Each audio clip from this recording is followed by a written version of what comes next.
I'm Mike Lux. I've been in progressive politics for 30 years. I've been working on campaigns from a grassroots level all the way to presidential politics. Worked in the Clinton White House and in the Obama transition. The idea of the phrase progressive revolution is that is what America at its best has been. Our revolution in 1776 was a progressive revolution. We were the first country to say that we were founded on the idea that all men are created equal. We were the first country to endorse the idea of government of the people, by the people, for the people. And America at its best is a story of progressivism and of people owning their government and running their government. When you look at American history and you look at the things that really changed the country, they tend to be clustered in a few short periods of time. These clusters are what I came to call in the course of the book big change moments. Clearly the Revolutionary War era was the first big change moment. But after that, the 1860s, where the slaves were freed, the 13th, 14th, and 15th Amendments to the Constitution, which are the three most progressive and far-reaching constitutional amendments passed since the Bill of Rights. The Homestead Act, where millions of acres of free land were given to poor people. Land-grant university, where public colleges were set up. I mean, these all happened in a very short period of time, in a few years in the 1860s.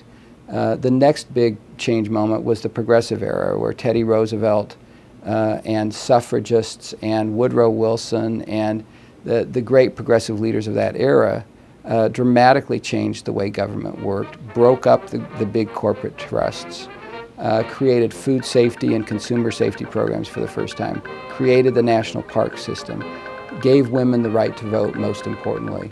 That was an incredible era for change where one thing after another happened to make it a better country and a more progressive country.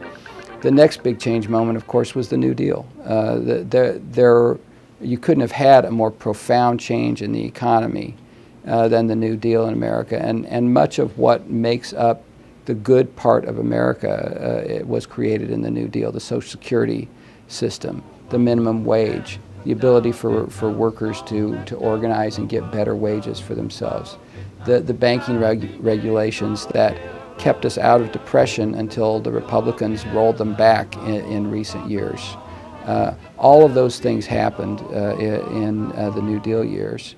And finally, the last big change moment we had was the 1960s.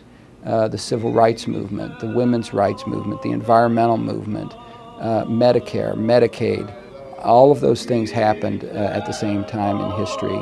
And it wasn't an accident. All of those movements came together and really changed America for the better and for the long run. The progressive activist space is always going to want more, and they should.